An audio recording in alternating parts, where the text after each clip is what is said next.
Welcome गोल achievers. तो सबसे पहले मैं आप सबको धन्यवाद देना चाहता हूं, आपके लाइक्स के लिए, आपके व्यूज के लिए और आपके सजेशंस के लिए, आपके फोन कॉल्स के लिए। बहुत अच्छा लगा। और अभी हम लोग प्रश्न संख्या 101 से 150 तक करेंगे, और जिसमें जो है हिस्ट्री के, ज्योग्राफी के, पॉलिटिकल साइंस के क्वेश्चंस हैं। ठीक है, और कुछ इकोनॉमिक्स के भी क्वेश्चंस हैं। तो हम उन क्वेश्चंस के बारे में चर्चा करेंगे। थोड़ा सा डिटेल में हमने कोशिश किया है कि चर्चा किया जाए, और थोड़ा सा चूंकि व्यूअर्स का ऐसा मानना है कि थोड़ा सा मैं इलोबरेट वे में उसको बताऊं और आंसर्स को थोड़ा रीड करूं, तो थोड़ा सा लंबा हो गया है। और चलिए फिर भी देखते हैं। ये है हमारा जनरल इंस्ट्रक्शन क्वेश्चन पेपर का बी। और आज हम लोग 101 से 150 तक क्वेश्चन करेंगे। तो स्टार्ट करते हैं। 101, प्रसिद्ध नाटक नील दर्पण, जिसमें इंडिगो की खेती करने वाले किसानों के दमन का चित्रण किया गया, की रचना किसने की? ऑप्शंस हैं ए शरत चंद्र चटर्जी, बी रविन्द्रनाथ टैगोर, सी बारिंद्र घोष, डी दीनबंधु मित्र, और ई उपयुक्त में से कोई नहीं और उपयुक्त में से एक से अधिक। तो दीनबंधु मित्र का जो नील दर्पण है वो एक नाटक है, और इसमें जो है विस्तृत चर्चा की गई है नील दर्पण, नील किसानों की, नील्हे किसानों की। और बंगाल में तब जो है नील किसानों के वास्तविक चरित्र और स्थिति का इसमें वर्णन किया गया है। तो डी ऑप्शन दीनबंधु मित्र जो है इसका सही आंसर है।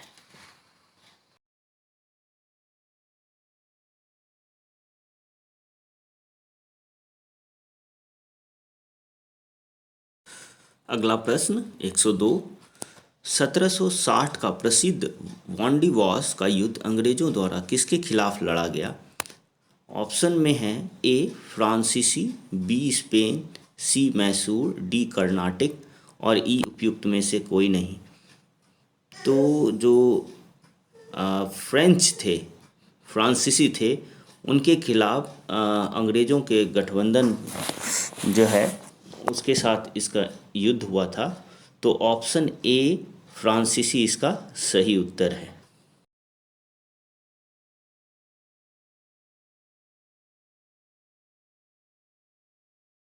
निम्न में से किस अधिनियम ने भारत में पृथक निर्वाचन मंडल का आरंभ किया? ऑप्शन हैं ए रेगुलेटिंग अधिनियम 1773, बी चार्टर अधिनियम 1833, सी पिट इंडिया अधिनियम 1784, डी भारतीय परिषद अधिनियम 1909 और ई उपयुक्त में से कोई नहीं।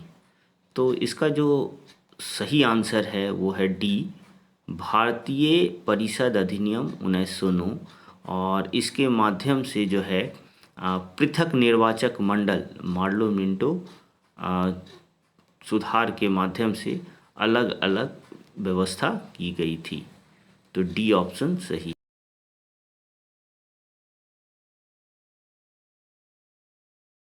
अगला प्रश्न 104, 1831 में बुद्धो भगत के नेतृत्व में कोल विद्रोह किस क्षेत्र में हुआ? तो जो कोल विद्रोह हुआ था वो सिंहभूम क्षेत्र में हुआ था। जो ऑप्शंस है हमारे कच्छ, सिंहभूम, पश्चिमी घाट, सतारा। तो कोल जो है सिंहभूम क्षेत्र में थे और यहीं पर ये विद्रोह हुआ था। कोल।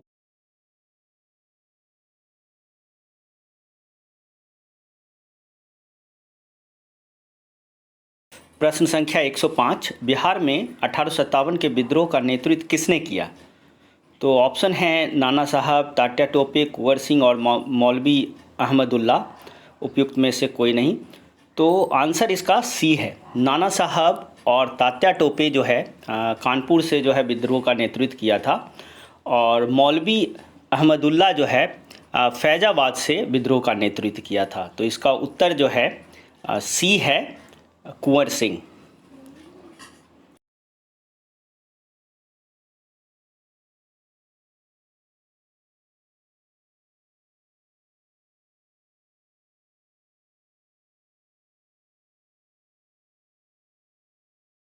106वां प्रश्न, जनजाति और जिले के निम्न जोड़ों में से कौन सा जोड़ा सही नहीं है? तो अगर इस प्रश्न को देखें तो सही नहीं है पूछा गया है। Option A Santhal Banka, B Munda Jamui, C Oraon Supaul और डी खरवार भागलपुर। वैसे तो इसका आंसर जो है बी है मुंडा जमुई, जो कि एक डिस्ट्रिक्ट है, जमुई डिस्ट्रिक्ट मुंगेर के आसपास का सटा हुआ। तो मुंडा जो है झारखंड के जनजातीय समूह में से है, और बांका में आपको संथाली हैं, सुपौल में भी उड़ांव मिल जाएंगे आपको, और भागलपुर में खरवार मिल जाएंगे। तो भागलपुर का जो कहलगांव और झारखंड से सटे वाले एरियाज़ हैं वहाँ पे आपको जनजातीय क्षेत्र मिल जाएंगे। तो जो ये ऑप्शन बी है मुंडा जमुई, ये इसका सही उत्तर है।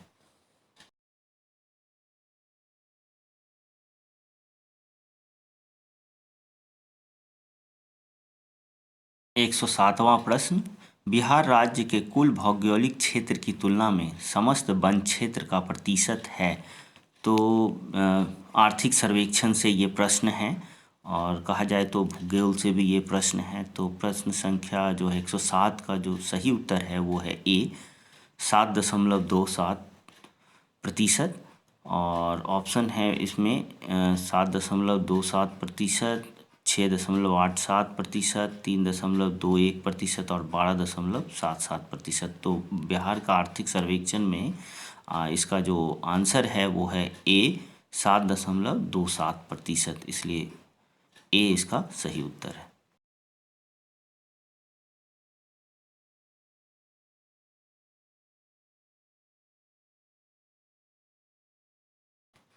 108वां प्रश्न, निम्न में से किस जिले में बिहार का एकमात्र राष्ट्रीय उद्यान स्थित है? तो बिहार का जो एकमात्र राष्ट्रीय उद्यान है वाल्मीकि राष्ट्रीय उद्यान, जो पश्चिमी चंपारण में स्थित है, उत्तर पश्चिमी जिला, बिहार का सबसे उत्तर पश्चिम में स्थित पश्चिमी जिला जो है पश्चिमी चंपारण। इसका सही आंसर है सी।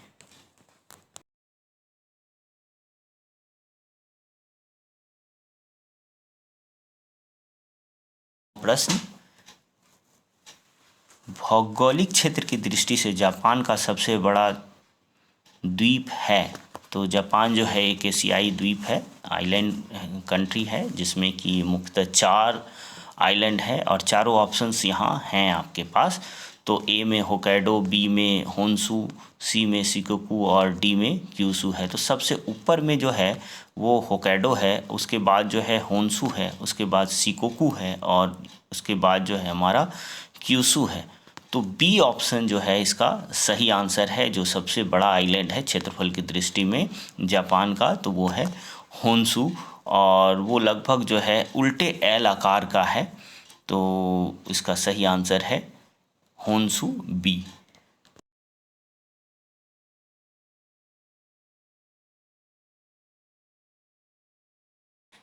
देखते हैं अगला प्रश्न 110वां, ग्रीनलैंड निम्न देशों में से किस देश का भाग है?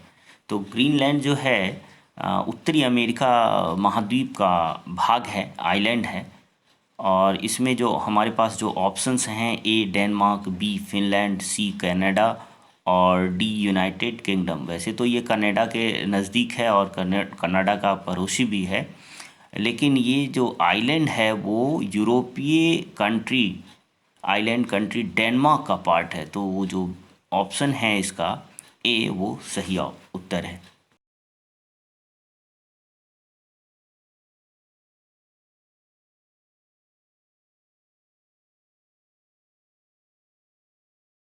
एक 111वां प्रश्न, दिसंबर 2018 तक के अनुसार विश्व के निम्न देशों में से किस देश में सबसे अधिक भारतीय आबादी है?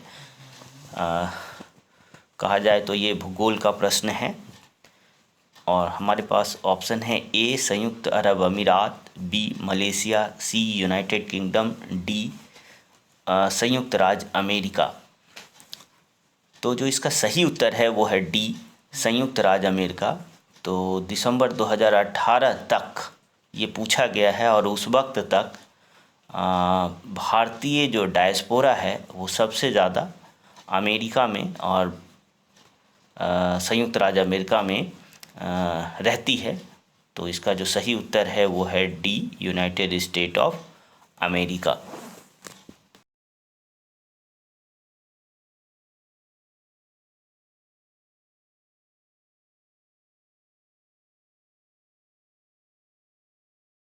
बारहवां प्रश्न, निम्न देशों में से किस देश में 2019 में सालाना सबसे अधिक सोने का उत्पादन टन में हुआ है? ऑप्शन है ए रूस, बी ऑस्ट्रेलिया, सी चीन और डी संयुक्त राज्य अमेरिका। तो चीन जो है इसका सही उत्तर है। और मैं बता दूं कि प्रोडक्शन और कंजम्पशन दोनों में कई चीज़ों में जो चाइना है वो सबसे ज़्यादा फर्स्ट पोजीशन पे है, क्योंकि जो उनकी जो पॉपुलेशन है, आबादी है, उनकी रिक्वायरमेंट है वो सबसे ज़्यादा है। तो इसलिए इसका आंसर जो है सी है। अगला प्रश्न 113वां, निम्न में से किस महाद्वीप में सबसे अधिक देश हैं?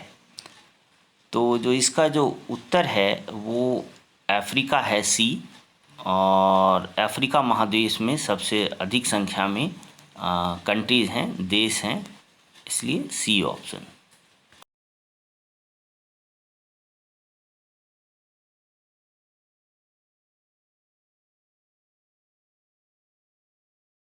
एक 114वां प्रश्न, 2011 की जनगणना के अनुसार भारत के किस राज्य के आदिवासियों की आबादी का प्रतिशत उनकी कुल आबादी की तुलना में सबसे अधिक है? Option A Arunachal Pradesh, B Nagaland, C Mizoram, D Meghalaya और ई उपयुक्त में से कोई नहीं।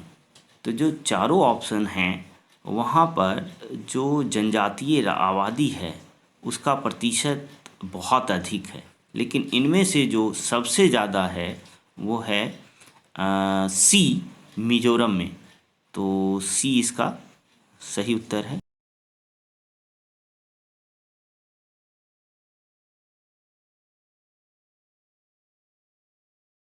115वां प्रश्न, निम्न कॉफ़ी उत्पादक क्षेत्रों में से कौन सा क्षेत्र कर्नाटक में नहीं है? Option A Chikmagalur, B Coorg, C Baba Budangiri, D Pulneys. तो चिकमंगलूर, कुर्ग और बाबा बुदन ये जो है फेमस है कर्नाटक में, लेकिन कर्नाटक में जो नहीं है वो है पुलनेज। और बाबा बुदन की पहाड़ी जो है आयरन ओर माइंस के लिए जाना जाता है। हॉस्ट और हिल यहीं पर है बाबा बुदन की पहाड़ियों।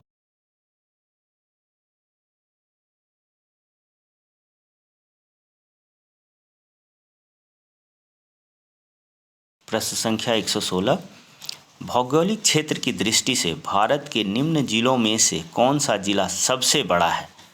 तो भौगोलिक क्षेत्र में पूछा गया है तो गुजरात का कच्छ जिला जो है सबसे बड़ा है। ऑप्शन है हमारा लेह, कच्छ, जैसलमेर और बाड़मेर। वैसे तो ये चारों ज़िले बहुत बड़े बड़े ज़िले हैं, लेकिन इसका जो सही उत्तर है वो गुजरात का कच्छ जिला है, जो कि पश्चिमी सीमांत पर भारत के स्थित है कच्छ। और कच्छ जो है, कच्छ का रण जो है गधों के लिए, जंगली गधों के लिए प्रसिद्ध है।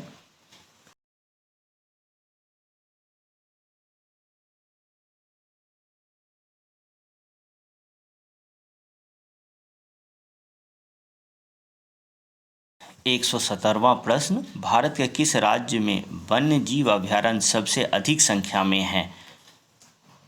तो वन्य जीव अभयारण्य जो है सबसे अधिक संख्या में महाराष्ट्र में है। सी ऑप्शन इसका सही उत्तर है।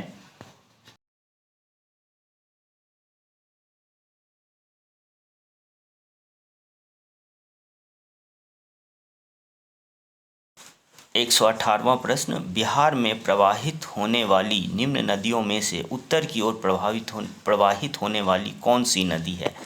तो ये क्वेश्चन जो है बिहार स्पेशल से है, बिहार के भूगोल से है।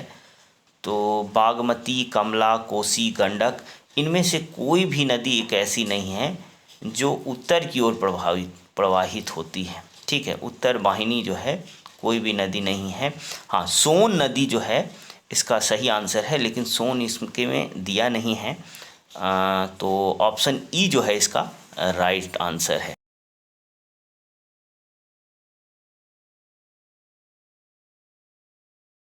प्रश्न 119, निम्न विद्या हिमालय पर्वत श्रेणियों में से किस पर्वत श्रेणी को अटल टनल पार करती है? अटल टनल ये बहुत ही चर्चे में रहा था, और ये जो है ऑप्शन है हमारे ए जास्कर, बी पश्चिमी पीर पंजाल, सी लद्दाख और डी पूर्वी पीर पंजाल। तो जो ऑप्शन है बहुत ही क्लोज है, और इसका जो सही उत्तर है वो है डी ईस्टर्न पीर पंजाल, पूर्वी पीर पंजाल। और पीर पंजाल रेंज से ही जो है बानिहाल पास है, बानिहाल दर्रा, और इसी से होकर के बानिहाल से लेके बारामूला तक ट्रेन भी चलती है, और बहुत ही खूबसूरत क्षेत्र है ये।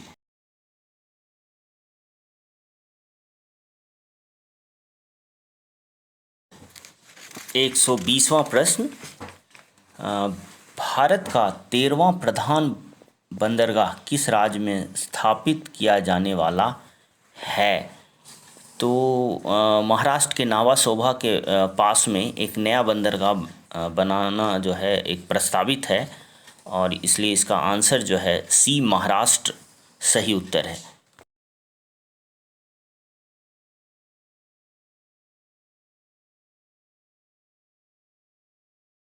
121वां प्रश्न, निम्न राज्यों में से कौन सा राज्य भारत में सर्वाधिक सौर ऊर्जा का उत्पादक है?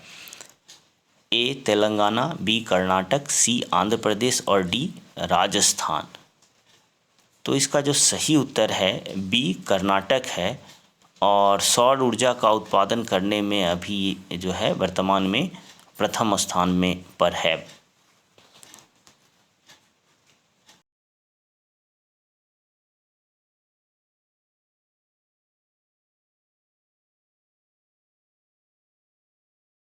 सो 22वां प्रश्न, खनिज और जिले के निम्न जोड़ों में से कौन सा जोड़ा सही है? Limestone Kaimur, mica Bhagalpur, quartzite Madhubani, lead zinc Gaya. उपयुक्त में से कोई नहीं। तो अगर हम ऑप्शंस देखें तो इसमें से सही जोड़ा पूछा जा रहा है, तो कैमूर की पहाड़ियाँ जो है लाइमस्टोन चूने के पत्थर के लिए फेमस है, और ये दक्षिण पश्चिम जिला है बिहार का, कैमूर डिस्ट्रिक्ट। और कैमूर में जो है सोनभद्र के आसपास का जो डिस्ट्रिक्ट है ये लाइमस्टोन का एरिया है, और इसलिए इसका आंसर जो है ए है लाइमस्टोन कैमूर।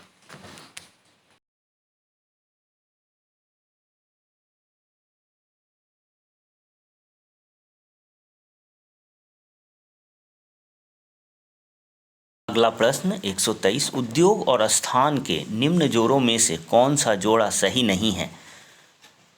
ए ऑयल रिफाइनरी बरौनी, बिल्कुल सही जोड़ा है ये। बी सीमेंट बंजारी, ये भी सही जोड़ा है।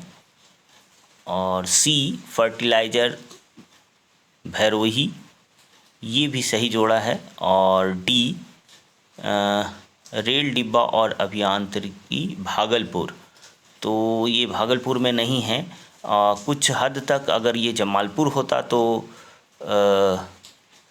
सही होता, इसलिए जो डी ऑप्शन है वो सही है।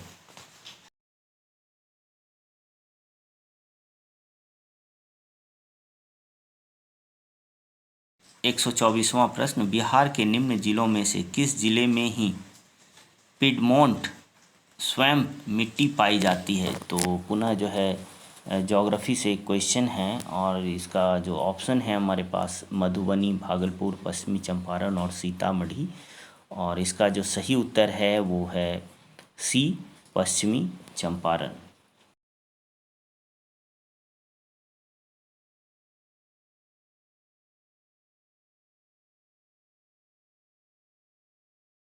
125वां प्रश्न, बिहार के निम्न प्रशासनिक विभागीय जोड़ों में से किस जोड़ों से गंगा नदी नहीं बहती है? ए दरभंगा मुंगेर, बी पूर्णिया भागलपुर, सी तिरहुत सारण और डी कोसी मगध। जो कोसी मगध है ये इसका सही आंसर है और इसी जिले से जो है गंगा नदी नहीं बहती है, कोसी और मगध, डी ऑप्शन।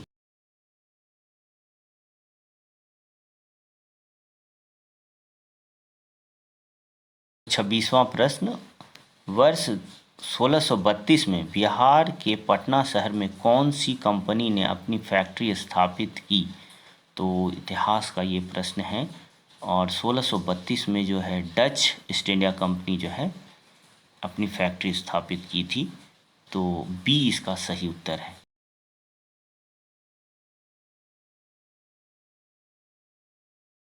127वां प्रश्न, निम्न में से कौन सा विकेंद्रीकरण का वैशिष्ट्य नहीं है? विकेंद्रीकरण का वैशिष्ट्य नहीं है।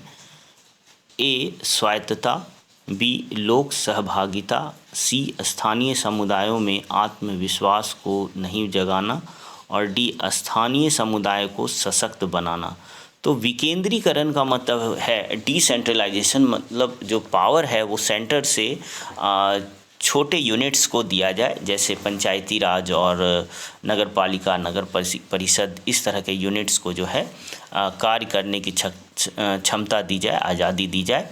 तो जो नहीं है, वैशिष्ट नहीं है पूछा गया है, तो सी ऑप्शन इसका सही है, क्योंकि स्थानीय समुदायों में आत्मविश्वास बढ़ाना जो है इसका उद्देश्य है। तो जो है सी है, स्थानीय समुदाय में आत्मविश्वास को नहीं जगाना, इसका सही उत्तर है।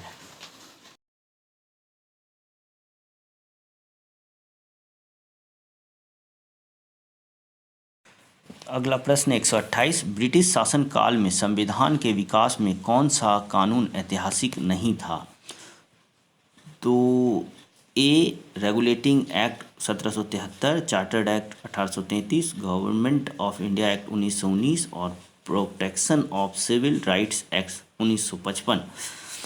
तो जो संविधान बनाने की प्रक्रिया में जो पहला कानून था 1773 का, और यही प्रोसेस जो है 1919 और 1935 तक चला था, और जो इसका सही उत्तर है वो डी है, protection of civil rights act 1955।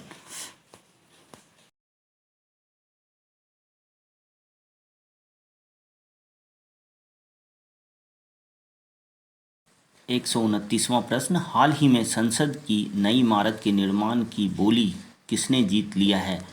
तो ये सरमान आंसर है सी, टाटा प्रोजेक्ट लिमिटेड। और अभी भी जो है विस्टा प्रोजेक्ट जो है केंद्र सरकार का, वो चल रहा है न्यू रायसीना हिल्स पर, और इसमें जो है 888 जो है संसद के बैठने की सीट होगी, क्योंकि नई परिसीमन होनी है 2026 तक, और जिसमें सांसदों की संख्या बढ़ जाएगी और हमें एक नया और बड़ा संसद भवन चाहिए होगा। इसलिए सेंट्रल विस्टा का जो प्रोजेक्ट है वो टाटा प्रोजेक्ट लिमिटेड को दिया गया है और वो अपनी अंतिम चरण में है।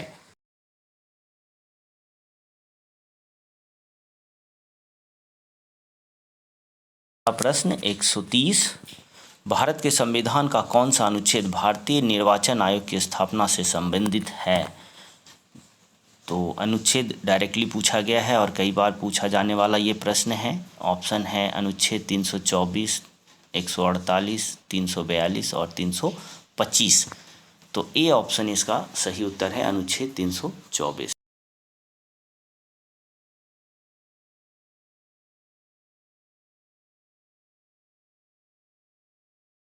वर्तमान में राष्ट्रीय महिला आयोग के प्रमुख कौन हैं? ए ममता शर्मा, बी ललिता कुमार मंगलम, सी रेखा शर्मा और डी स्मृति ईरानी। इनमें से कोई नहीं, तो सी ऑप्शन रेखा शर्मा इसका सही उत्तर है। 132वां प्रश्न देखते हैं, विधि का नियम या कानून का अधिराज्य का मतलब क्या है? तो ए सभी के लिए एक कानून और सभी के लिए एक न्यायतंत्र, बी सभी के लिए एक कानून और सभी के लिए एक राज्य, सी सभी के लिए एक राज्य और सभी के लिए एक न्याय तंत्र, डी एक के लिए सभी और कानून सभी के लिए एक न्याय तंत्र। तो ए ऑप्शन इसका सही उत्तर है। सभी के लिए एक कानून और सभी के लिए एक न्याय तंत्र होना चाहिए, सबको equality law against.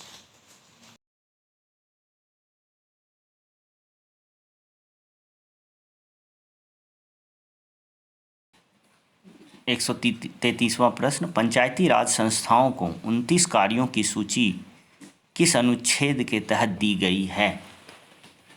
Article 243H, article 243E, article 243F और आर्टिकल 243G। तो जो इसका सही उत्तर है वो डी है, आर्टिकल 243G।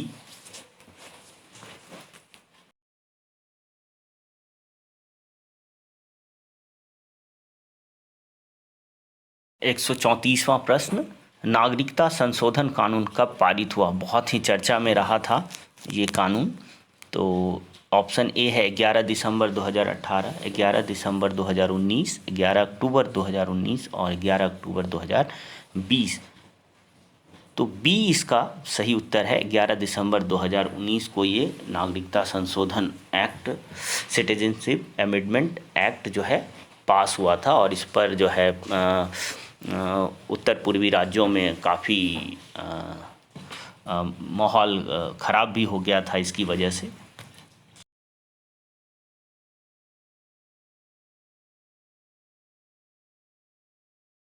एक 135वां प्रश्न, 73वें संविधान संशोधन कानून की वैधानिक शुरुआत किस संविधान संशोधन बिल से हुई? ऑप्शन ए 61वां संविधान संशोधन बिल, बी 62वां संविधान संशोधन बिल, सी 63वां संविधान संशोधन बिल और डी 64वां संविधान संशोधन बिल और ई उपयुक्त में से कोई नहीं। तो इसका जो सही उत्तर है वो है 64वां संविधान संशोधन बिल, 64वां कॉन्स्टिट्यूशनल अमेंडमेंट बिल। अगला प्रश्न 136वां, बिहार सरकार ने अगस्त 2018 में एक नई योजना सतत जीविकोपार्जन शुरू की। इस योजना का उद्देश्य है, तो इस योजना का जो उद्देश्य था वो था सी अत्यधिक गरीब परिवारों को सतत आय का सृजन करने वाली परिसंपत्तियां प्रदान करना। तो ऐसा कुछ प्रदान करना जिससे कि उसके लिए रोजगार सृजन हो सके। तो सी इसका सही उत्तर। अगला प्रश्न देखते हैं 137वां प्रश्न, बिहार सरकार के 7 निश्चयों में निम्न में कौन सा सम्मिलित नहीं है? तो 7 निश्चयों में से जो ऑप्शन है ए महिला रोजगार, बी साफ पीने का पानी, सी सभी परिवारों को बिजली की आपूर्ति, डी बाल कल्याण। तो जो इसमें सम्मिलित नहीं है वो है बाल कल्याण, डी ऑप्शन।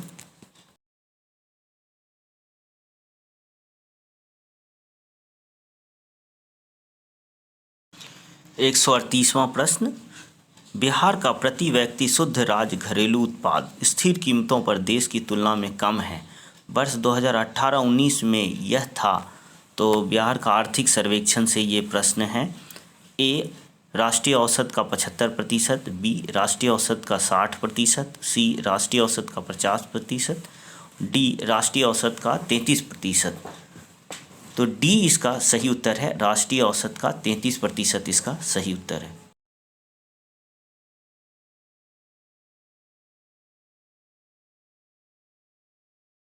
एक 139वां प्रश्न, भारत में खाद्य प्रबंधन का निम्न में से कौन सा एक उद्देश्य नहीं है? तो खाद्य प्रबंधन का एक उद्देश्य नहीं है वो है खाद्यान्नों का निर्यात, क्योंकि हमारा जो रिक्वायरमेंट है वो बहुत ज़्यादा है। और जो इसका ऑप्शन है वो है D export of food grains. ये हमारा उद्देश्य नहीं है खाद्यान्नों का निर्यात।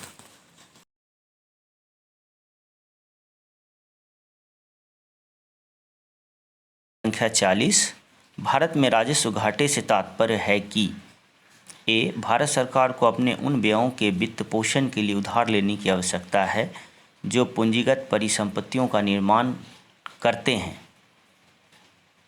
तो ये तो डेवलपमेंट का काम हो गया, ये ऑप्शन सही नहीं हो सकता। बी भारत सरकार को अपने उन व्ययों के वित्त पोषण के लिए उधार लेने की आवश्यकता है जो पूंजीगत परिसंपत्तियों का निर्माण नहीं करते। तो बी ऑप्शन ही इसका सही उत्तर है। बी।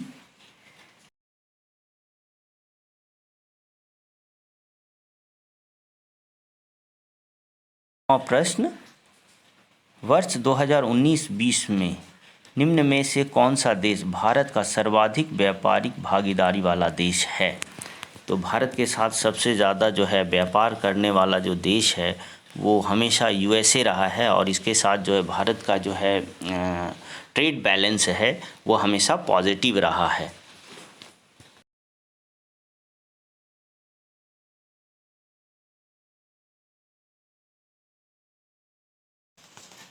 एक 142वां प्रश्न, भारत माला परियोजना से भारत का निम्न में से कौन सा इंफ्रास्ट्रक्चर क्षेत्र संबंधित है? तो ऑप्शन है ए दूरसंचार क्षेत्र, बी रेलवे, सी सड़क इंफ्रास्ट्रक्चर, डी बंदरगाह क्षेत्र और ई इनमें से कोई नहीं। तो जो भारतमाला परियोजना है वो सड़कों को उत्तर से दक्षिण और पूरब से पश्चिम जितने भी राज्य हैं उसको जो है गार्डलैंड की तरह, माला की तरह जोड़ने का है। तो सड़क इंफ्रास्ट्रक्चर जो है इसका सही आंसर है सी।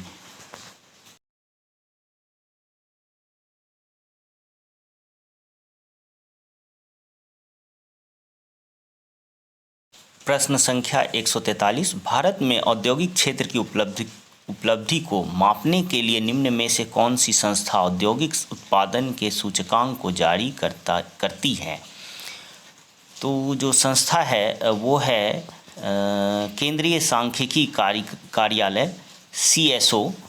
ये जो है इनका काम है कि हमारी जो उपलब्धि है औद्योगिक क्षेत्र में जो विकास हुआ है उसके बारे में डेवलपमेंट सूचकांक को जारी करे।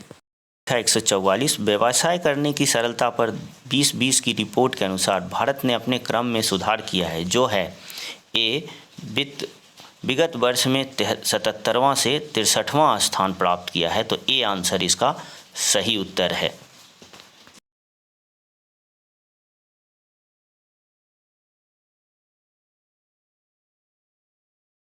एक 145वां प्रश्न, भारत के केंद्रीय बजट में संस्थागत कृषि साख का प्रभाव बढ़ाने के लिए वर्ष 2020-21 के लिए क्या साख लक्ष्य रखा गया है?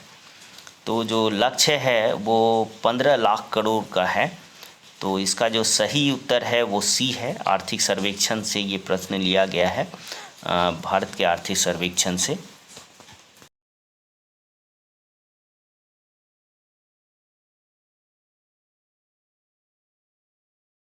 46वां प्रश्न, PM कुसुम योजना का उद्देश्य क्या है? तो PM कुसुम योजना का जो उद्देश्य है वो डी किसानों की डीजल और केरोसिन पर निर्भरता समाप्त करना तथा पंप सेटों को सौर ऊर्जा से जोड़ना है। तो ऊर्जा के क्षेत्र में जो है ये काम करती है PM कुसुम योजना। 147वां प्रश्न, निम्न में से भारत का कौन सा व्यापारिक बैंक विश्व के शीर्ष 100 बैंकों में शामिल है? A ICICI bank, B SBI bank, C HDFC bank और डी कोटक महिंद्रा बैंक और ई उपयुक्त में से कोई नहीं। तो इसका जो सही उत्तर है वो है बी।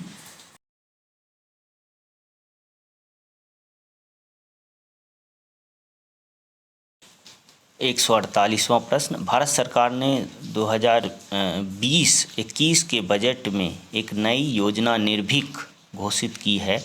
अर्थव्यवस्था का निम्न में से कौन सा क्षेत्र इस योजना से लाभान्वित होगा? ए कृषि क्षेत्र, बी औद्योगिक क्षेत्र, सी स्वास्थ्य क्षेत्र, डी निर्यात क्षेत्र। तो जो निर्भीक है वो निर्यात क्षेत्र के लिए है, डी एक्सपोर्टर्स को सुविधा देने के लिए ये योजना चलाई जा रही है ताकि फॉरेन करेंसी आ सके। 149वां प्रश्न, बिहार सरकार ने 1 अप्रैल 2019 से सार्वजनिक वित्तीय प्रबंधन प्रणाली CFMS शुरू की है। यह प्रणाली क्या है? तो वास्तव में ये प्रणाली जो है राज्य में समस्त वित्तीय कार्यकलापों को ऑनलाइन तथा कागज रहित बनाएगी। ठीक है, तो ए ऑप्शन इसका सही उत्तर है। प्रश्न संख्या 150, भारत सरकार ने 2 जनवरी 2020 को बिहार राज्य को कृषि कर्मण पुरस्कार प्रदान किया। यह पुरस्कार दिया गया था ए मक्का और गेहूं के उत्पादन और उत्पादकता के लिए, बी खाद्यान्नों के उत्पादन के लिए, सी चावल के उत्पादन के लिए, डी तिलहनों के उत्पादन के लिए और ई उपयुक्त में से कोई नहीं। तो इसका जो सही उत्तर है वो है ए मक्का और गेहूं के उत्पादन और उत्पादकता के लिए जो है बिहार सरकार को कृषि कर्मण पुरस्कार जो है केंद्र सरकार की तरफ से दिया गया था। तो उत्तर ए।